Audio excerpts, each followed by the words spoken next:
Hi hello नमस्कार माझ्या मैत्रिणींनो, श्री स्वामी समर्थ. तर मी आज मुलाला म्हणजे शाळेतून घेऊन गेल्या आणि तसेच त्याची तब्येत बरी नव्हती तर दवाखान्यात घेऊन गेले होते.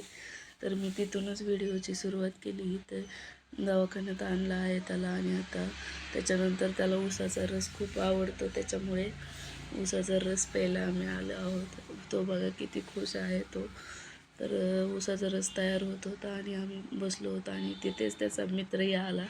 आणि नंतर मग येता येता रिक्षा केली आणि रिक्षात हे बघा कसे दोघं मागं डिक्कीत बसले आहेत आणि मजा मस्ती चालू आहे.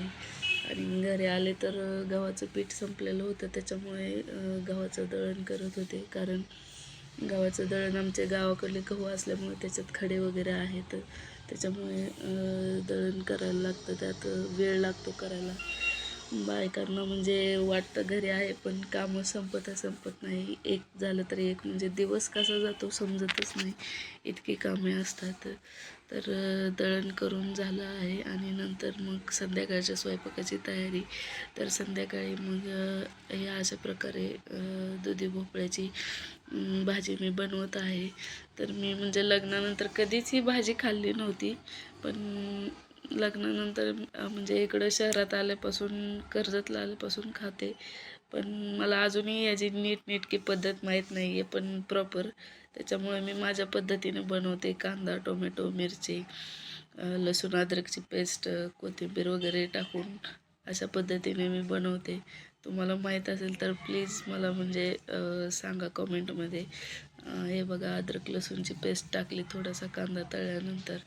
आणि मुलांनाही ही भाजी एवढी आवडत नाही, पण मी प्रयत्न करते त्यांना कशा पद्धतीने खाता येईल त्यासाठी, चमचमीत बनवण्यासाठी. हे बघा टोमॅटो असे मस्त तेलात तळून घ्यायचे आणि झटपट आपली तयार होते ही भाजी. आणि मुलांना तर माझ्या म्हणजे अशी आवडते, खातात मुलं आणि मलाही चांगली वाटते. म्हणजे ज्वारीची भाकरी, चपाती आणि भात ह्याच्याबरोबरही छान लागते ही भाजी.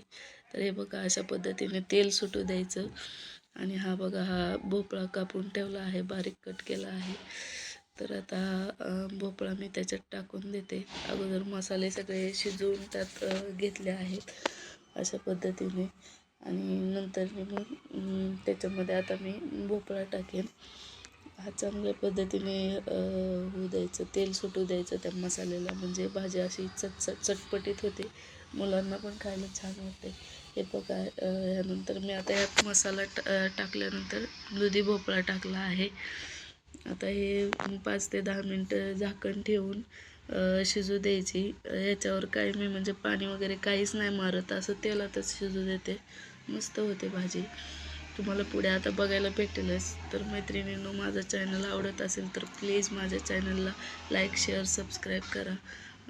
तर मी नवीनच सुरुवात केली आहे, तर मला सपोर्ट करा. हे बघा शिजल्यानंतर अशा पद्धतीने किती छान दिसत आहे भाजी, चमचमीत. आणि त्याबरोबर खायला ही ज्वारीची भाकरी आणि भात पण शिजवलेला होता. भाकरी बघा ज्वारीची किती टम्म फुगली आहे आमच्याकडं. अशा पद्धतीने मोठ्याच भाकरी बनवतात. आणि त्यानंतर बघा हा भांड्याचा पसारा किती पडला आहे. एवढी भांडी घासून झोपायला लागतं, कारण सकाळी मुलीला लवकर स्कूल असल्यामुळे रात्री मला सगळी तयारी करूनच झोपायला लागतं. त्याच्यामुळे भांडी वगैरे सगळी मी रात्रीच घासून, किचन ओटा वगैरे सगळं धुवून स्वच्छ झोपते. आता थंडी तर किती आहे, भांडी घासायला पण हे होतं, पण काही नाईलाज आहे. हे बघा हा मुलगा इथं त्याची कुरबुर चालूच आहे. इथं किचन ओटा साफ केला आहे, किचन ओट्यावर सगळं धुत आहे. प्लीज माझ्या चॅनलला लाईक, शेअर, सबस्क्राईब करा. आता हे कशामुळे अडकत आहे मला माहीत नाही, पण मैत्रिणींनी समजून घ्या, मी नवीन आहे त्याच्यामुळे. श्री स्वामी समर्थ.